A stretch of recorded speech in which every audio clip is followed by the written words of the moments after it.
Welcome to Mission Evolution Radio Show with Gwilda Wiyaka, bringing together today's leading experts to uncover ever-deepening spiritual truths and the latest scientific developments in support of the evolution of humankind. For more information on Mission Evolution Radio with Gwilda Wiyaka, visit www.missionevolution.org. And now, here's the host of Mission Evolution, Miss Gwilda Wiyaka. Most everyone has heard of near-death experiences.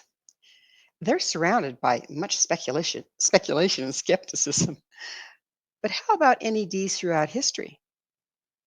When were they first reported? Did the ancients possess knowledge about them that remains hidden from us today? The mystery lingers. Mission Evolution Radio TV show is coming to you around the world on the X1 Broadcast Network, xzbn.net. With us this hour to explore near-death experience across the ages is Dr. Gregory Shushan.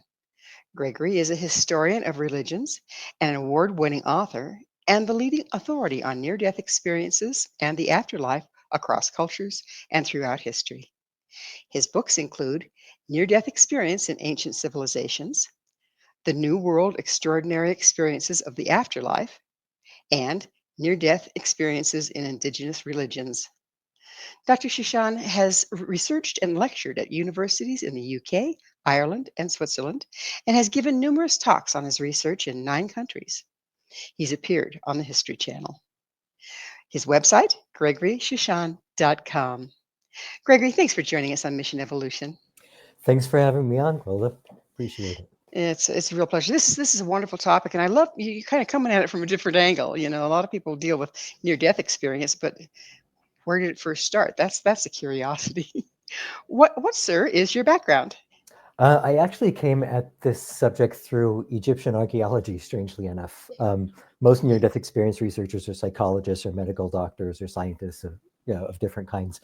But yeah, I was studying Egyptian archaeology and reading the texts about the afterlife, and they're essentially guidebooks to the other world to help the soul negotiate what's going to happen after death and the kinds of experiences that they're going to undergo, and how to negotiate them for the most part. So as I was reading them, I just started noticing that if you kind of strip away some of the cultural symbols, then what we're left with is something that looked very much like a near-death experience. So things like the soul leaving the body, in the Egyptian case, it's the mummy, traveling through darkness, emerging into a realm of light, meeting a being of light, who is the sun god Re in Egypt, meeting deceased ancestors, having a kind of evaluation of their earthly life, and feelings of oneness and transcendence and kind of unity with the divine. And also symbolically expressed, I think anyway, out-of-body experience where the person who's having an NDE will often see their body from a vantage point outside it. And that's the thing that makes them realize that they've survived their own death. And there's a similar thing in the Egyptian case where the soul of the dead is associated with the god Osiris, and they encounter the corpse of this god in the other world. So it's this kind of face-to-face encounter with your own mortality, leading to the realization that you've transcended that mortality. So it sounds like you've used a fair amount of comparative mythology, if you will.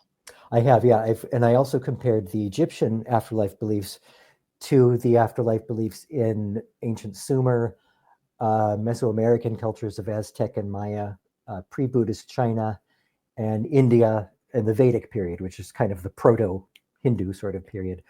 And all of those civilizations also had evidence of actual near-death experience accounts, as well as afterlife beliefs that were similar to near-death experiences. All of them except Egypt.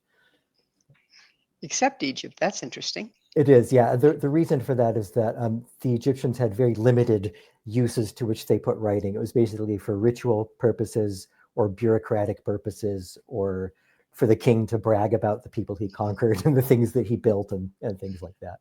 So they didn't have like a context for people to just write about, oh, I had this experience today, and they didn't have medical literature describing cases, things like that. Right. So it just kind of went into antiquity and disappeared because it wasn't anchored. Exactly, yeah. So would you mind, so we're all on the same page, what exactly is a near-death experience? Yes, that's a great question, because a lot of people think it's just, I came close to death and then that was it. Like I almost got hit by a bus. It's not really that for a near-death experience to kind of have that term, it needs to be you come close to death or you're clinically dead for a period. And during that period of unconsciousness, you feel that your soul leaves your body and it goes to some other place outside the body and meets just the things I was describing with the Egyptian beliefs, meets deceased relatives in the other world, encounters a being of light, which is often identified according to your own cultural makeup. So a Christian will say, I saw Jesus. A Buddhist will say, I saw the Buddha, and so on. There's often then a kind of evaluation of your life. Sometimes it's a panoramic life review where you experience everything at once. And this is kind of facilitated by that being of light. And then you're sent back to your body for a number of reasons. And that's also culturally dependent. So in the West, we often hear people are sent back because it's not their time to die, because they need to take care of a loved one, they need to raise their child or whatever. But in other countries, in India and Japan, there are a few cases where people are sent back because there was a clerical error in the afterlife, basically. It was a case of mistaken identity. Whoops. Yeah. So they say, oh, we got the wrong Gregory Shushan. We want the one that lives in New York. So they'd send me back to my body, and that other poor person with my name would then die. Okay. So the one thing you brought up is that time of darkness. And I've been pretty fascinated, not from near death experience, but from psychopumping or helping the dead to cross, that different cultures view it different ways, but it has a lot in similar. It's similar in that um, it's like that life review. Like in the Tibetan, it's the bardo. In Catholicism, it can be purgatory. Mm-hmm. What is that reviewing your life? And it seems like, what I've seen is sometimes that life review stops people and they stay on this plane rather than going ahead and finishing crossing. So what is that about? Yeah, that's an interesting dynamic too. So I guess one of the things to kind of put out there is that so near-death experiences cross cultures, what I've found is that there are these general similarities, but there are also these very clear cultural differences, like the couple that I mentioned. Another one is the life review. So in the modern Western example, there's this kind of stereotypical idea that all of your memories are flooding you at once at the moment of death. And you not only experience all those memories at once, you experience empathetically everything that you've done to everybody else. So if you hurt somebody, you're going to experience their pain. If you're kind to someone, you'll experience that kindness.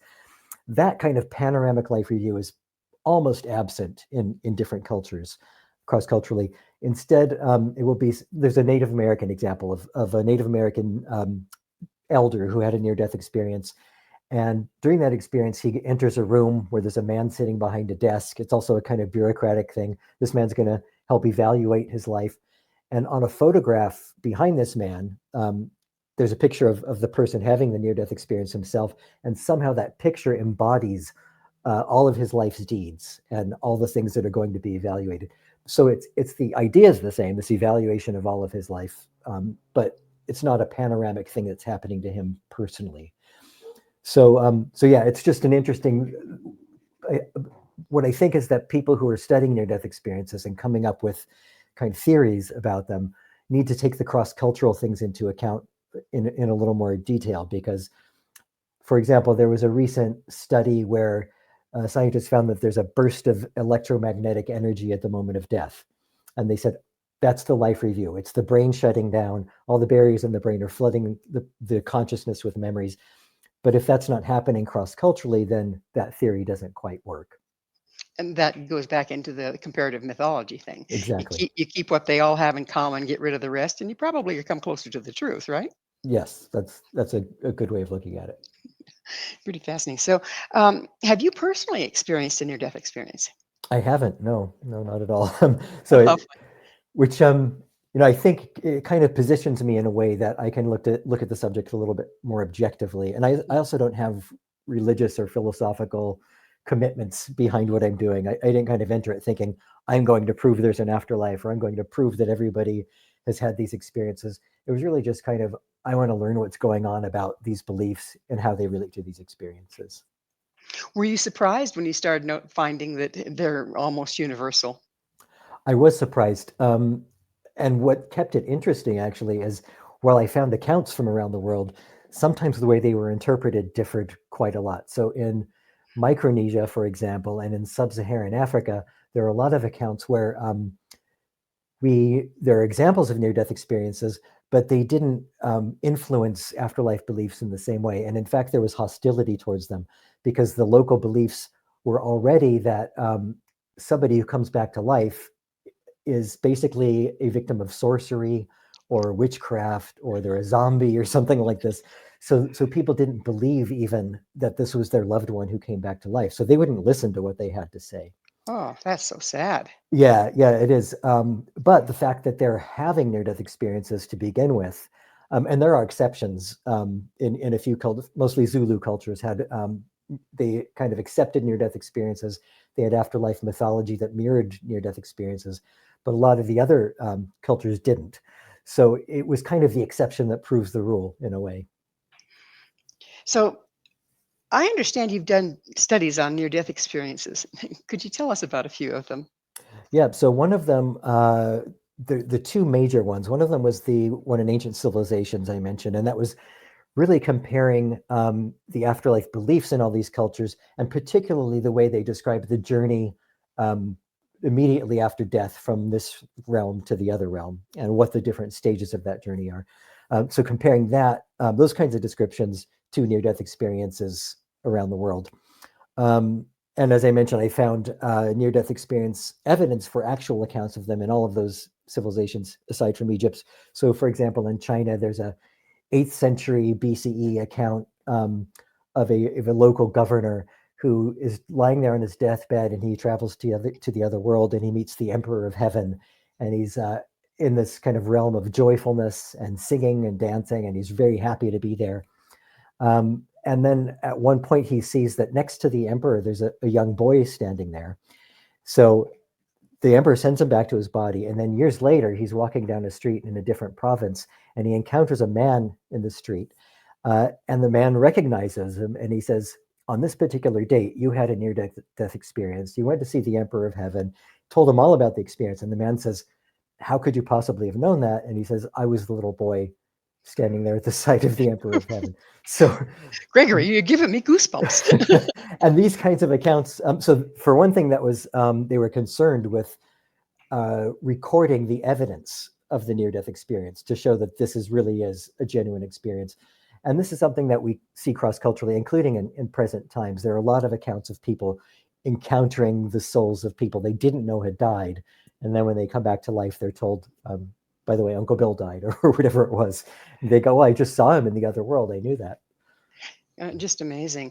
And that opens up a whole bucket of worms about, what is spirit, and what do we see when we see spirit, and all sorts of fun things that we're going to have to address a little later in the show, because now it's time for a station break.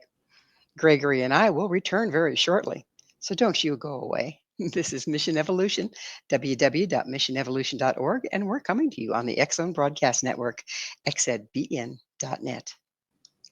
Can you die and live to tell about it? With us this hour discussing near-death experiences is Gregory Shushan. Gregory has authored numerous books on near-death experience. His website, gregoryshushan.com. Gregory, we've been talking about dying and living to talk about it. What makes your work different from most research on near-death experience? I think a couple of things. So people like Raymond Moody, Kenneth Ring, Bruce Grayson, they all came to it from kind of medical sciences or psychological, psychiatric sciences. And so they were more interested in the accounts that they were getting through their patients in the kind of Western contemporary world. And one of the goals was basically to identify what a near-death experience was. So even Raymond Moody in 1975, this is the 50th anniversary of near-death studies, by the way, started with Raymond Moody's Life After Life. So he mapped out a series of elements that would comprise a typical near-death experience. But he also said there's not one single near-death experience that has all of these elements. So the leaving the body, the darkness, the light, the relatives, and all that. They're all kind of variations on the theme. But still, the theorizing about them has been done based entirely on this kind of Western model. So my work is different because I came from the humanities, and I'm looking at it as a historian of religions rather than a medical science person. My main interest is the ways in which near-death experiences have been responded to from a kind of religious, spiritual, ritual perspective around the world, both similarly and differently. You know, what the correspondences are, and then how different cultures diverge from that model. So I'm less interested in, you know, whether they're evidence for an afterlife, but I do think it impacts that conversation because, you know, if there are differences around the world, scientists who are saying, oh, near-death experiences are only a product of the dying brain. It's this materialist process where the brain is just shutting down, and lack of oxygen or too much oxygen or whatever it is causing these special effects. But if the special effects are different in different cultures, then that kind of challenges that scenario, basically. Right. Oh, the almighty brain has to be controlling the whole thing, right? Exactly. Yeah. And not to mention the fact that some of the, you know, anecdotal evidential stuff, like people who can see and hear what's going on in the operating room or at the accident site, and then they come back to their body and they describe it accurately. Obviously, those are considered anecdotal in science because they can't be replicated. There's no ethical way to kind of test these kind of things. But the fact that they're also being reported throughout history, hundreds and thousands of years ago, I think kind of is also a thing that scientists have to grapple with, rather than just saying these are just invented accounts. These are just made up modern Western New Age phenomenon or whatever else, however else they want to write them off. I had a gentleman on the show, and his book was Physicians' Untold Stories. And there was a lot of near-death experience in that as well. And I know what you're talking about, where the person will be looking back down on their body and be able to account, you know, their body's flatlined, they're under anesthesia, whatever, and they can tell you exactly what was said and exactly what was done. That kind of gets rid of the theory of oxygen deprivation, doesn't it? Yeah, yeah. And, you know, some of them, the famous case of Pam Reynolds, for example, anyone can look that up. It's would be all over the internet, but her body was drained of blood and her body temperature was lowered. I mean, she was literally clinically dead. And she supposedly had these kinds of observations during that period. And she had perfect pitch, so she was able to identify the note made by the bone saw that was drilling into her head, or the B flat minor or whatever it is. That level of detail was kind of missing from the cross-cultural accounts. And part of the reason for that is, you know, we can't really determine whether these past people were clinically dead or not, or how close to death they were. Right. I think in a lot of cultures, if someone was unconscious and they couldn't feel a pulse or didn't feel breath, they would just assume that they were dead. Right. Right. But still, even so, I would consider it a near-death experience anyway. I think that term can kind of encompass not just temporary clinical death, but somebody unconscious in a state where they're almost going to die. So, how do near-death experiences differ from actual death? You know, there's a fine line there. How do they differ? Yeah, I mean, I guess in some cases, like the Pam Reynolds case or some of the cardiac arrest cases, the people literally are clinically dead for a certain time. Whether that means we just scientists need to extend their definition of what clinical death means, or that they haven't been able to identify, you know, what it is that's keeping the body alive when it seems to be dead by all of their measurements, or whether it really did die and come back to life. You know, I don't know about that. It's really beyond my kind of capacity and knowledge to be able to say. But from the cross-cultural and ancient accounts, I mean, I do think that people would be able to generally tell if somebody was dead. Holding a mirror under the nose, picking them with a pin to see if there's a reaction. There are quite a few ways that people could tell. But it is complicated because, just to give a couple of examples, there was a 19th century Swiss study about near-death experiences of people who fall from a great height, from falls. And what the study found was that even if somebody didn't actually come near death, other than the fact that, you know, falling could end up killing them, they would still have a near-death experience. So they would land and maybe only have a broken arm, and they wouldn't even have gone unconscious, but during the transition, during the fall, they would have a full-blown NDE, including like the life review and everything else. So, and there are also cases of people who will just be sitting around working at their desk, and suddenly they find themselves out of their body, having a total near-death experience, but their body was not compromised in any way. So they can happen in situations that are not near death, as well as in shamanic practices, as you know.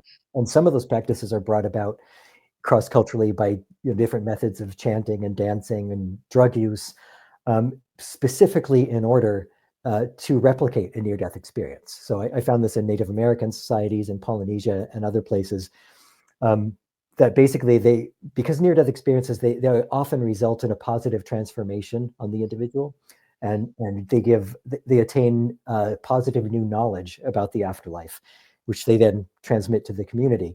So the shamanic idea is that we're going to go there in a safe way and get those benefits without actually having to die.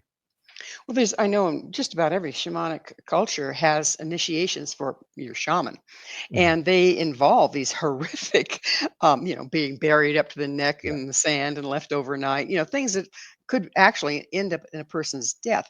Are those also designed to instigate a near-death experience to shift a person's perspective? I think they often are, yeah. In some cases, I found descriptions, and these are by the way, verbatim accounts from indigenous people to either explorers or missionaries or anthropologists. I tried to look at these cultures at times before Christianity or Islam were main influences on them, because I wanted to get to the real indigenous beliefs. And so they would say, we club ourselves to death in order to have these experiences. So obviously what they meant was near death, unconscious, but they were kind of doing it with the intention of having those kinds of experiences. So it's done in this ritual sort of way, but I think the intention is a big thing, especially alongside the kind of lack of consciousness. There are also examples of people who would cut off their circulation in order to pass out, again, deliberately in order to have those kinds of experiences. And I think in some cases, maybe they really they were actually near death or even temporarily dead for a period of time. They just did it in a more controlled way that was less of a risk of them permanently dying. So there's this other approach, and that is, we use it when we're doing remote viewing. People that are trained to do remote viewing use this. So it's leaving your body, but it's controlled, it's intentional, and your body is in no way threatened. Where does that fit in here?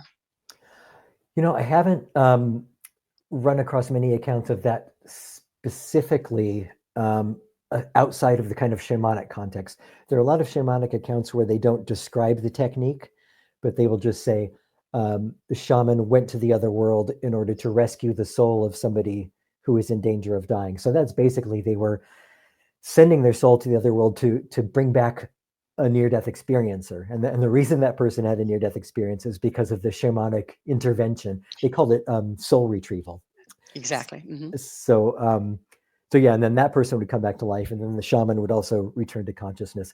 But as far as the technique that enabled them to get there, it's often not a lot of information about it, but it's usually combinations of, drumming and dancing and repetitive actions leading to an eventual kind of physical collapse.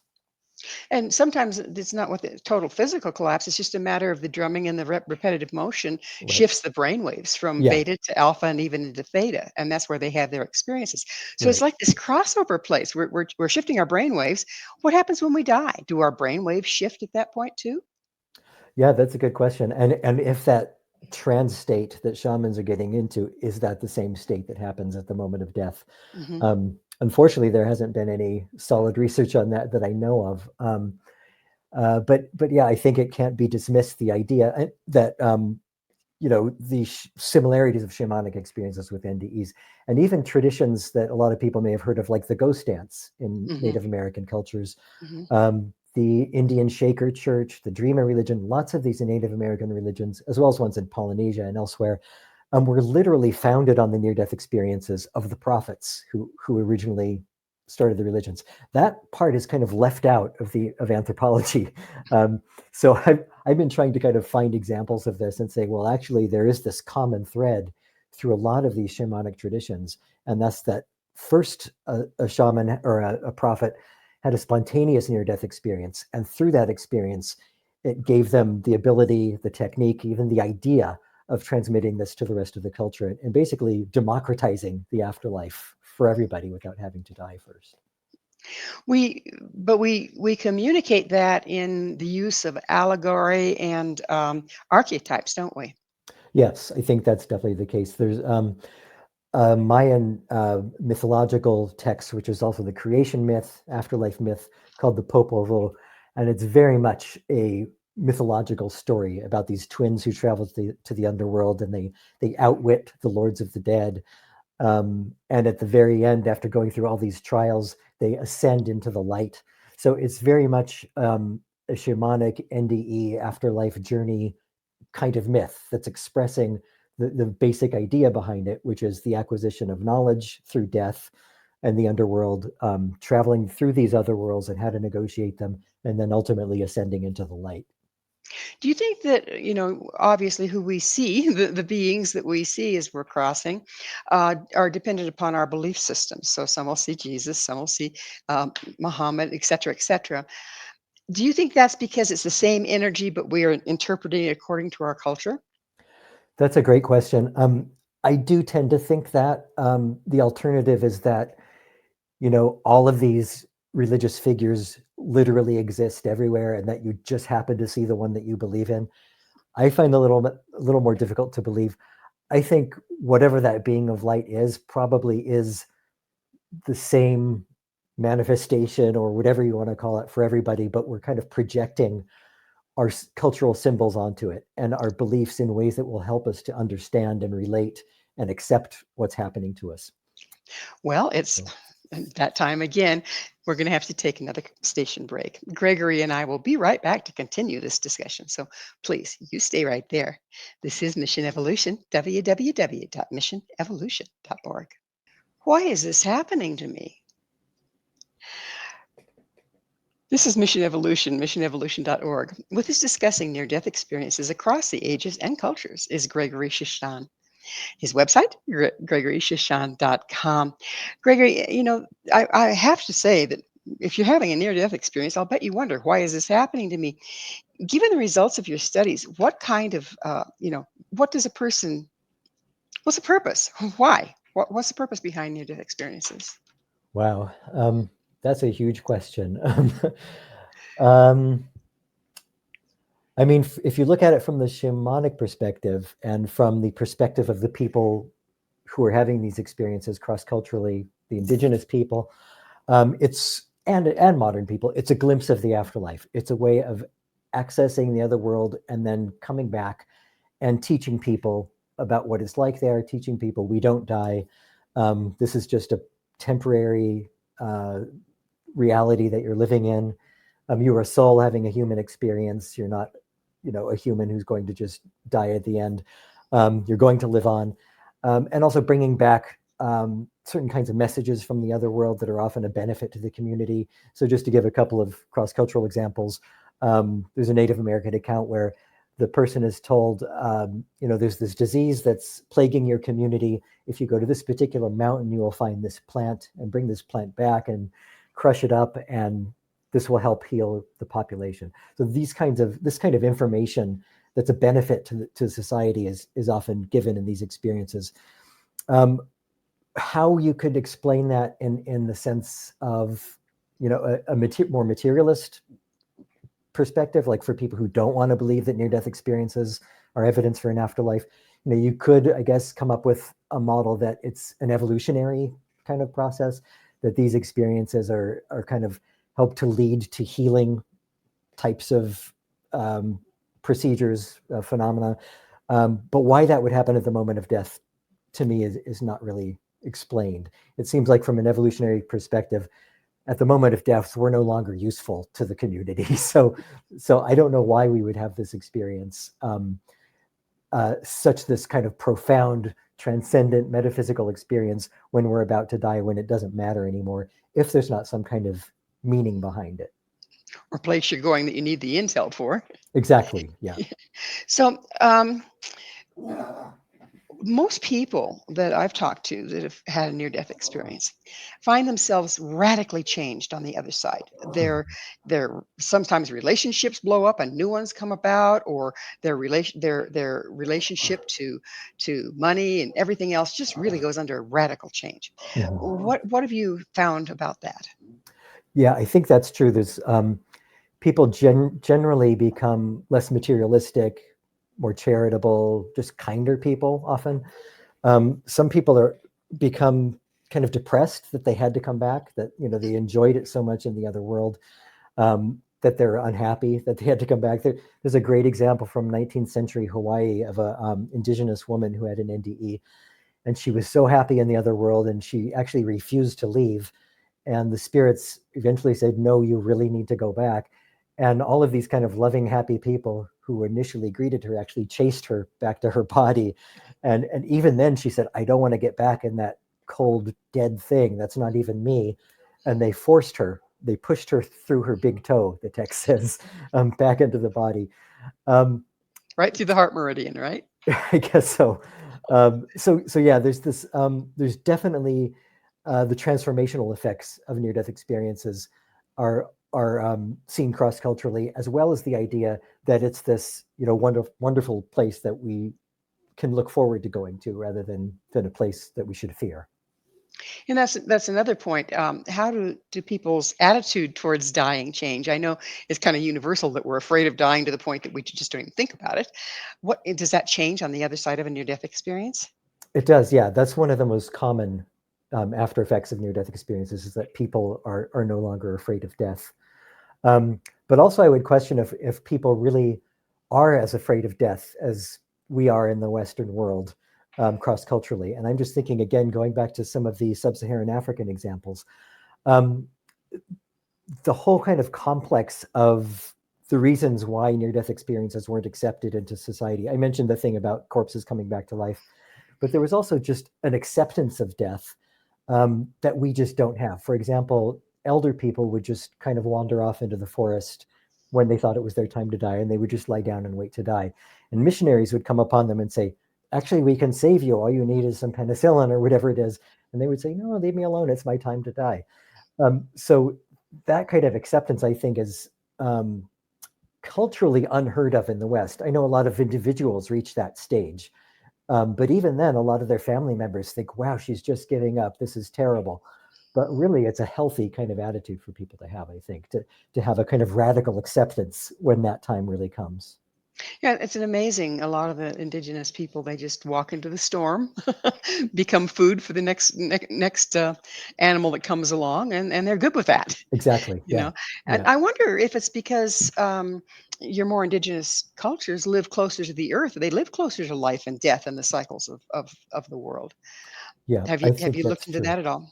Yeah. Not specifically, but they rather than a remote afterlife in another world, they often believe that the ancestors live in the local community, like in the local forest and things like that, which is, again, one of the reasons why some of them don't like the near-death experience, because they think that maybe those ancestors are up to no good and they've possessed that body and brought him back to life. But just generally the idea that uh, it's more of a community-based thing rather than an individual thing. Near-death experiences are very individual in the West. It's kind of all about me. What's going to happen to me when I come back? I have to look after my children or my loved one. Whereas in some of these other societies, it's more about how is this going to benefit my community. So it's more of a kind of less personalized, less individual thing, and more of a community thing. Another thing to look at is I've heard reports of how after a near-death experience, some people are just kind of walking between worlds and they have access to information from the other side from there forward. Mhm. Have you seen or found any of that? No, not specifically, but I think again that would tie into the status of a shaman. That shamans would be seen in that light because they do have that kind of access, and maybe they even, their consciousness is kind of maybe is between worlds. There was an interesting case in Australia, the Australian Aboriginal people. That was one exception where I didn't find any examples of near-death experiences. And when I didn't find them, I just like looked more and more and more, to the point where I practically exhausted, all the literature. And then I finally realized that the reason for that was, it's not that they weren't having NDEs, but they were seeing them and describing them as shamanic accounts. So the person who had the NDE was a shaman by virtue of having had that experience. So they were already kind of seen in this elevated level. They had a certain kind of status that the other people didn't have, and a certain, I think, consciousness that everyone else didn't have. So the important thing was their access to the other world. It wasn't that they died and came back to life. So that part was just kind of left out. And it was just assumed that you do that in order to gain the knowledge and the status. Right. And it was seen as initiation as well, as you mentioned earlier. Now that makes sense, doesn't it? Yeah. Yeah. So tell us about the NEDs in indigenous religions. Yeah. And so the African examples and Native American examples, those are all the indigenous religions, and the Australian as well. What was interesting about that is, so again, I was looking at my sources for this were the reports of missionaries and explorers and early anthropologists. And in the Native American example, it was really a model of this whole idea that near-death experiences are leading to afterlife beliefs. And the reason I say that is because I found something like 70 examples of Native American near-death experiences. And of those, more than half also had statements of the people saying, we know about the afterlife because so-and-so went there 2 years ago and came back and told us about it. So to put this in perspective, before I did my research, there were like 4 or 5 Native American near-death experiences that were known in near-death studies. So I found, dozens and dozens more. And also just verified the idea that these experiences can lead to beliefs in different cultures around the world. But they also led the indigenous Native Americans to challenge what the missionaries were teaching. So the missionaries would come in and they would say, your beliefs are coming from Satan. You're all a bunch of sinners. You need to follow the Christian path. You need to accept Jesus as your personal savior. The only access you have to a positive afterlife is through the church and through Jesus. And so the Native Americans were saying, well, actually, we know somebody who was just there like 2 weeks ago. He didn't meet Jesus. He didn't see any hellfire. He had an encounter with our Kachina, or being of light, or whatever it was. And this is what he told us about the other world. So we actually don't believe you. So it actually gave the Native Americans a kind of political, culturally reinforcing perspective on their own beliefs that helped them to kind of resist some of these foreign teachings. When you're talking about it, it seems to me like another aspect here is, because they live so close to the different sides, and their belief system incorporated that, rather than seeing it as something we don't want to talk about because we're scared of it. It was just like going over, well, we went over across the river and visited with so and so. I mean, it sounds like it was kind of taken in that sort of idea. Oh, I know somebody that went over to that community, and but now they're talking the other side. It seems pretty casual and pretty accepted. Yeah, in some cases it was. Some societies more than others. Actually, in Melanesian societies in the Pacific, I found that particularly to be the case, not just with near-death experience, but any kind of afterlife type phenomenon. So mediumship and shamanism, and they also believed in possession. Basically anything that had to do with souls of the dead, they were just completely up for it. They just were accepting of all of it in an almost casual way. It wasn't like, do you believe in this? It was more like, this is reality. Yeah, exactly. This is just the way it is. The way the world works. Just as casual as I'm going next door to get a cup of sugar from my neighbor, sort of thing. Exactly. Yeah. Yeah. Pretty. I think it would change the way, if you take it as casually, and I don't mean in a flippant sort of way, but if you take it that casually, then why would people be so woo-woo about it? It's just something that happens. Exactly. And so do you think affect the recording of it? Like it wasn't that big of a deal. Yeah, there are some cases where certain cultures were a little secretive about their beliefs, so we don't really know what they believe. This led some anthropologists to say these particular cultures don't have any beliefs in the afterlife. I question that in at least a lot of those cases, because there are at least some examples where it wasn't that they didn't have beliefs, they just didn't want to share them to these foreign people because they didn't trust them with good reason. So, Exactly. so yeah, I wouldn't say that afterlife beliefs are universal completely, but the percentage of societies that never had afterlife beliefs or just literally believe nothing happens when you die is really minuscule. Is it even accurate? Yeah, I don't think there's any way to tell at this point, even because we're so far removed from these ancient sources and from even the 19th century sources. There's no way to really check them with any living people, and especially now that it's almost impossible to find anybody in the world who hasn't been exposed to, Christianity or Islam or Hinduism or Buddhism or some other major religion.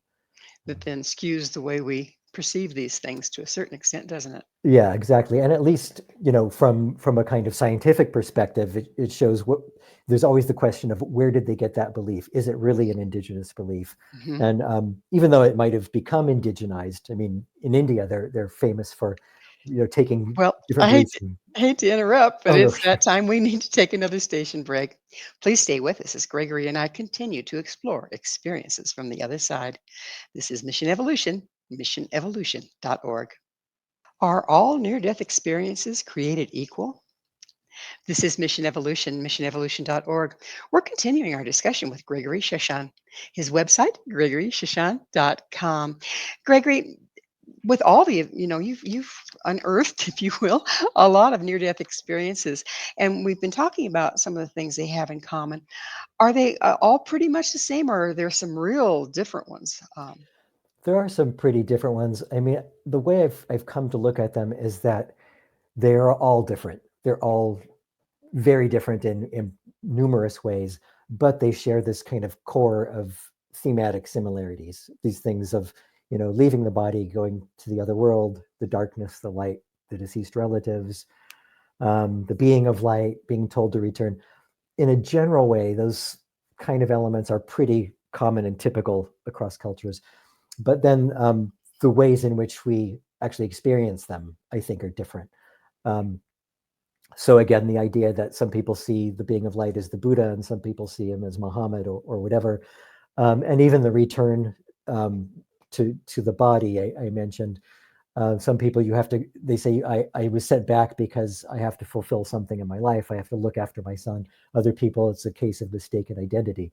So these are pretty fundamental differences, but at the same time, it's a similarity because they're being sent back to the body. It's just the reason's different. Another really great example is traveling through darkness, which you would think would be like one of the most universal things, the tunnel experience. But even that, there's some Polynesian examples where they actually describe walking along a path to the other world. And they will say, I looked down and I could see the footprints of all of the spirits who had traveled to the other world before me. And there's one example where a woman she's walking down the spirit path to the other village during her NDE, and she sees another spirit walking back in the other direction. And he's somebody who had just had his NDE and he's on his way back to his body. So the Fascinating. means of getting to the other world is different, but the idea of transitioning from this world to the other is the same. Pretty similar. The other question I have is, does the reason of death shift the NED? So say, for instance, you die in a car accident versus you die under anesthesia. No, it doesn't seem to really have any effect. The only example I can think of that does would be when people think that they're dying. I mentioned earlier people who fall off a cliff and will only break an arm, but they weren't really actually temporarily dead. And it's the same with people who are drowning. The kind of big life reviews are more prominent in those kinds of NDEs. And that's often the main thing that they consist of is maybe a brief out-of-body experience, a full-on panoramic life review, and then they're back in the body.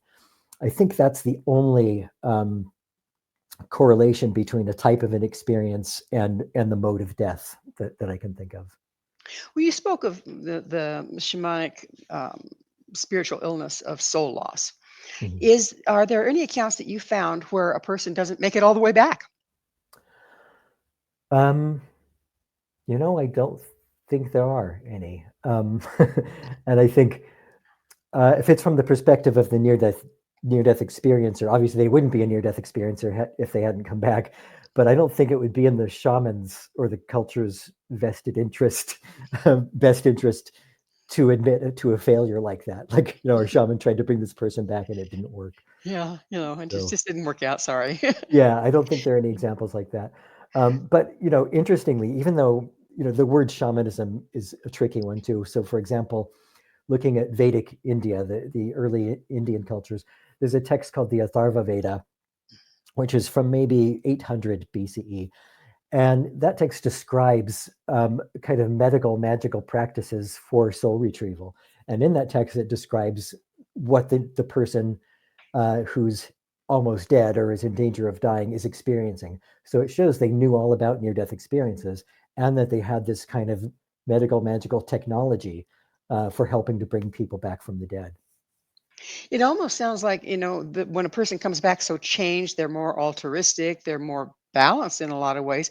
It's almost like it's a soul retrieval in reverse. We fragment off from part of ourselves throughout life. It's almost like they come back with more of themselves, isn't it? Yeah, almost like there was some integration that went on while they were detached from their body, which seems counterintuitive because you would think that that's not integrative, but maybe it's the reintegration with the body that brings it about. Right. We're accessing different realms and the parts of us that reside there. Pretty interesting. Um, do you have studies? Have these studies changed your personal relationship with death? I ask myself that a lot, and because I didn't grow up in a particular religious tradition or even having particular beliefs about death or the afterlife or anything, I tend to think that it didn't really change the way I thought. I feel like I always refer to this medieval Christian mystical text called the Cloud of Unknowing, because I love that phrase, because I feel like I dwell within that cloud of unknowing, and that there's things that I know on the one hand and things that I don't know on the other hand, and everything else is kind of within that cloud, which is kind of a way of saying I don't really understand belief. But maybe what this has led to, all this research, is that it's not that I was afraid of death to begin with, but I think having read all of these accounts cross-culturally, I at least feel sure that something amazing is going to happen at the moment of death. Some kind of profound, glorious, apparently transcendent kind of experience. What happens beyond that, I have no idea. It's amazing how important belief is, though. I mean, I've seen people that are they're ready to die, but they either don't believe in an afterlife, or they feel that they probably don't deserve an afterlife because of the Judeo-Christian belief systems. Right. So the lack of belief can really interfere with the way a person crosses. Did you run across anything on that? Not so much lack of belief, but lack of knowledge about what to expect. And a lot of that in Native American cultures, also in the Tibetan Book of the Dead, see where else, in the Indian, some of the Indian texts, there's an emphasis on recognizing what's going on in the other world so you can kind of know its true nature. And oftentimes it's that is an illusory kind of thing. So like that river that you're about to cross is basically a boundary that's created by your own mind, by your psychology.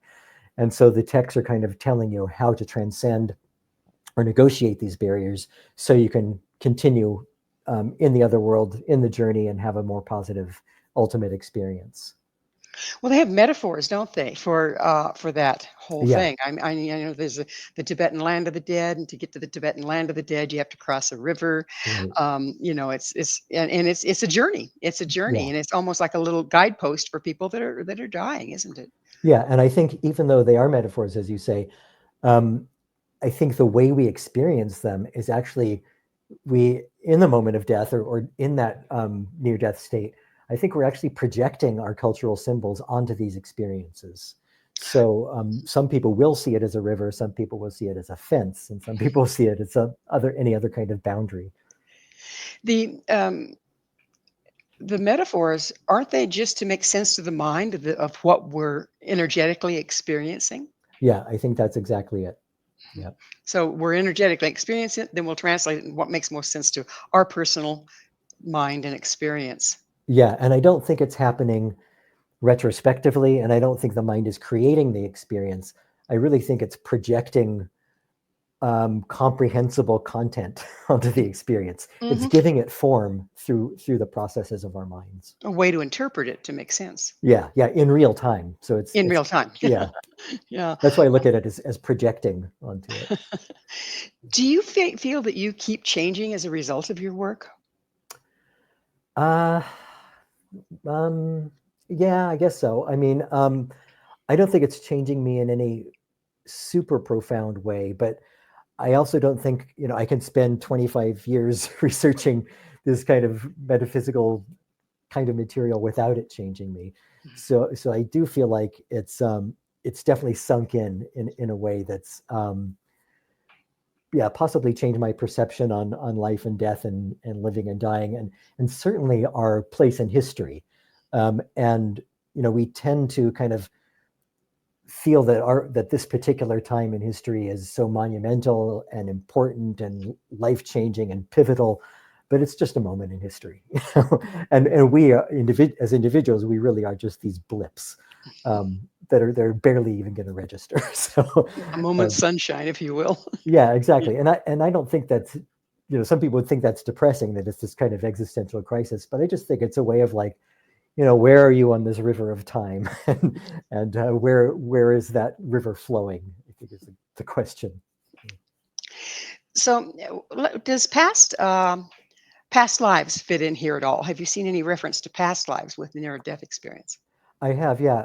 In fact, I've done some research looking at children who remember past lives at University of Virginia. As you probably know, there was a whole program there at the Department of Perceptual Studies with a psychiatrist named Ian Stevenson and his successors, Jim Tucker and others, who listen to these stories of children who remember past lives, and they attempt to find the actual personality who they're describing to validate their memories.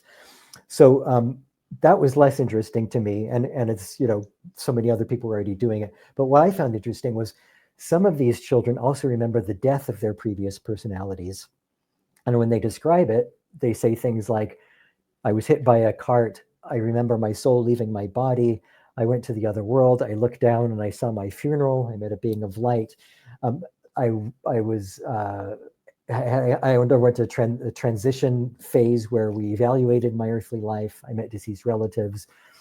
But instead of being sent back to that body, which would have resulted in a near-death experience, the being of light facilitates them going to a new body, and so they're reincarnated." But what I found so amazing about that was that description was so similar to a near-death experience, and that intermediate state between rebirth, at that decision point where like, can you go back to your body or do you have to go back to a new one? That's very, very much like a near-death experience. Amazing. Well, we're about out of time in the entire show, Okay. and so I would be remiss if I didn't ask you, Gregory, what's your mission? It's two things, three things maybe. I'll try to make it quick. One of them is to kind of change the narrative of the history of religions, because these experiences throughout the history of religions have been pretty much neglected. A few scholars here and there, anthropologists here and there, have come up with this idea of near-death experiences. They've recognized them as a phenomena and showed how they influence beliefs, but it hasn't really been integrated or made any impact. Second thing is wanting to change the conversation in near-death studies so that the scientists who are looking at these kinds of accounts start taking the cross-cultural accounts into consideration when they're making their hypotheses. And the third one is I hope that people will stop being so afraid of death, stop pathologizing these kinds of experiences. And, a lot of people have these really fearful beliefs from the way they were raised in the religions. And I'm hoping that if they listen to people who have had NDEs, those people aren't talking about suffering eternal damnation in hell. They're Yeah. usually talking about something really positive. Well, unfortunately, we are out of time. Gregory, thank you so much for coming on the show. You're very welcome. Thanks for having me on. Our guest this hour has been Gregory Shushan. Gregory is a historian of religions, an award-winning author, and a leading authority on near-death experiences and afterlife, cross cultures, and throughout history. To find out more about Gregory, where you can find his books and all he has to offer, visit his website, GregoryShushan.com.